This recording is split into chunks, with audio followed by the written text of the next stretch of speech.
Assalamualaikum warahmatullahi wabarakatuh. Kaifa halukum? Alhamdulillah ana bi khair.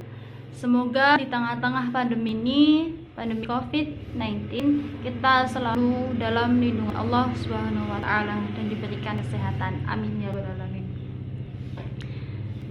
Nah, video ini saya buat untuk memenuhi tugas ulumul Quran yang diampu oleh Pak Husni Mubarak MAG. Perkenalkan, nama saya Via Amalia Sonata, NIM akhir 05, Prodi Pendidikan Fisika, kelas 2A. Nah, selanjutnya saya akan menjelaskan tentang sejarah turunnya Al-Quran, pembukuan, serta pembakuannya.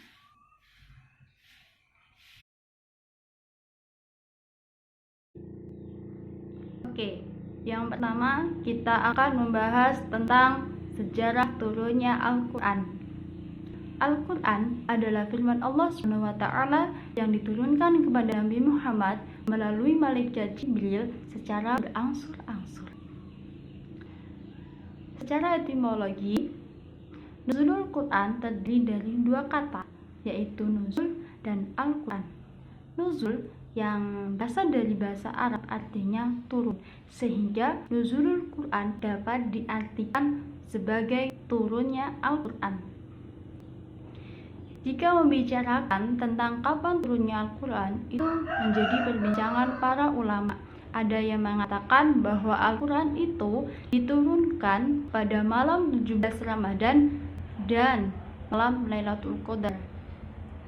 Karena sebagian ulama banyak yang mengatakan bahwa Al-Quran diturunkan pada malam 17 Ramadan yang bertepatan di Gua Hira, Makkah, Arab Saudi.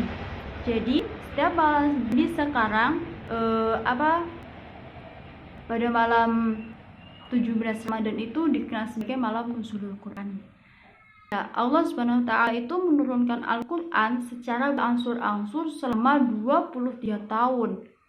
Ada juga yang meriwayatkan bahwa Al-Quran itu berangsur selama 22 tahun, 2 bulan, 22 hari.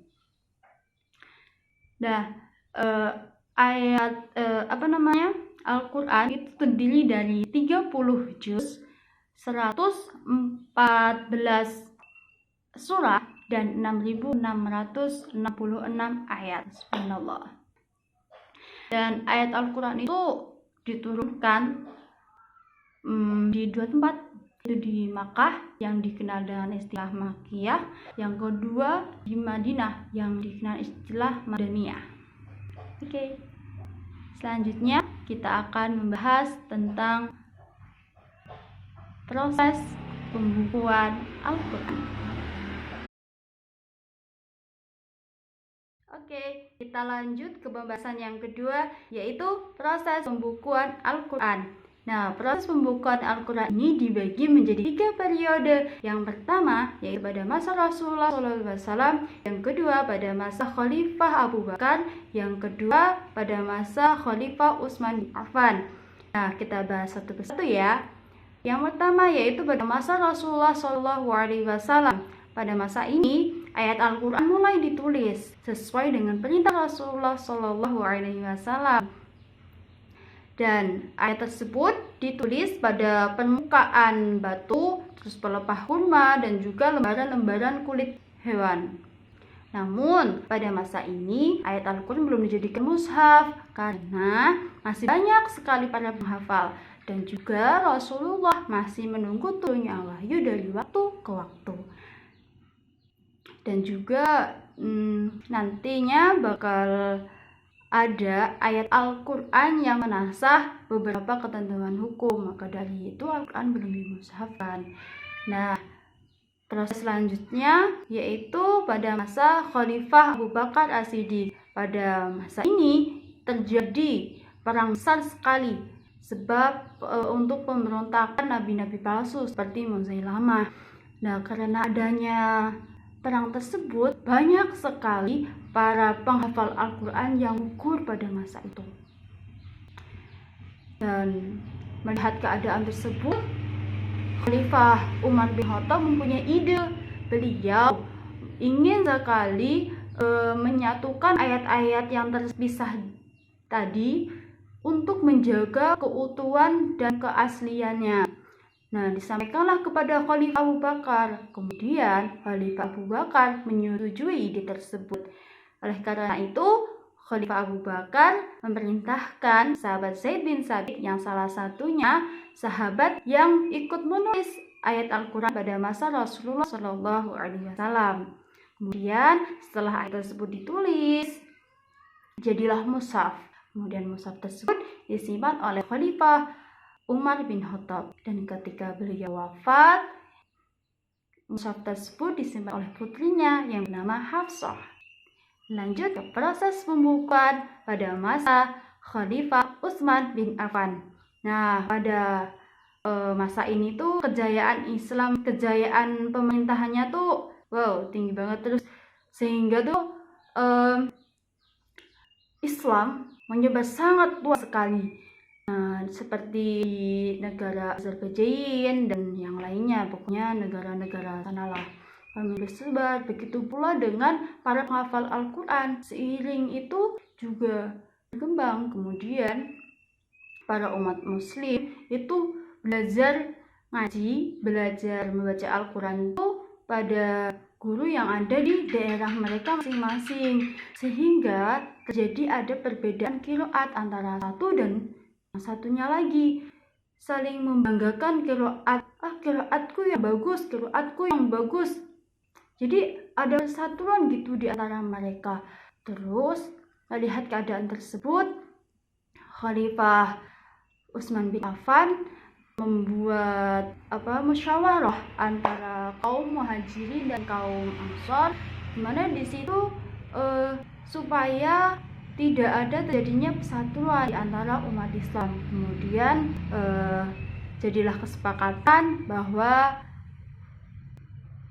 akan adanya penyalinan ayat-ayat Al-Quran yang ada di mushaf yang disimpan oleh Hafsah tersebut, yang dimana mereka meyakini bahwa mushaf tersebut adalah mushaf yang standar. Kemudian membentuk satu tim yang beranggota 4 sahabat, salah satunya Zaid bin Sabit. Kemudian hasil penyalinan tersebut menghasilkan 4 mushaf. Yang 1 mushaf disimpan dan yang 3 mushaf itu disebar ke berbagai negara seperti Syam, Kufah, dan yang lainnya. Nah, ada juga yang meriwayatkan ada 7, ada 5 juga. Dan mushaf pada masa Khalifah Utsman ini dijadikan standarisasi di mana apabila terjadi adanya perbedaan qiraat antara umat muslim, maka mereka merujuknya ke mushaf Utsmani ini, yang dimana sekarang dikenal dengan Ros Utsmani. Dan beliau juga memerintahkan bahwa apabila ada mushaf Al-Quran yang berbeda dengan yang tidak sesuai dengan mushaf Ros Utsmani tersebut, maka mushaf tersebut akan dibakar. Dan mushaf Ros Utsmani ini ditulis menggunakan dialek Quraisy, di mana ayat Al-Quran itu turun dalam bentuk bahasa Arab. Gitu. Lanjut ke proses pembakuan Al-Quran.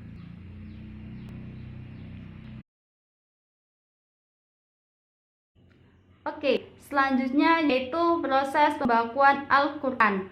Tadi sudah dijelaskan pada masa Khalifah Utsman bin Affan itu terbentuk mushaf yang standar, di mana apabila kita ada perbedaan dialek itu merujuknya dialek atau qiraat ya, itu merujuknya pada Ros Utsmani.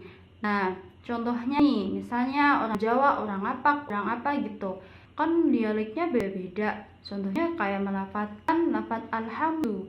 Nah, mereka ada juga yang mengucapkan itu alhamdu. Itu kan berbeda. Nah, supaya tidak ada perdebatan antara satu dan yang lain, itu kita merujuknya pada mushaf Ros Utsmani tersebut. Namun pada mushaf Ros Utsmani tersebut saat itu belum ada tanda bacanya, harokatnya, terus dan hukum-hukum bacaan tajwid. Nah, seiring berjalannya waktu itu berkembang. Jadi ada para sahabat membuat tanda baca, kemudian harokat, dan juga hukum-hukum tajwidnya. Nah, jadilah Mushaf Utsmani yang sempurna. Kemudian untuk qiraat yang dipakai oleh seluruh umat Islam sekarang yaitu qiraat yang diriwayatkan oleh Hafiz dari Hasyim. Itu yang dipakai oleh umat Islam.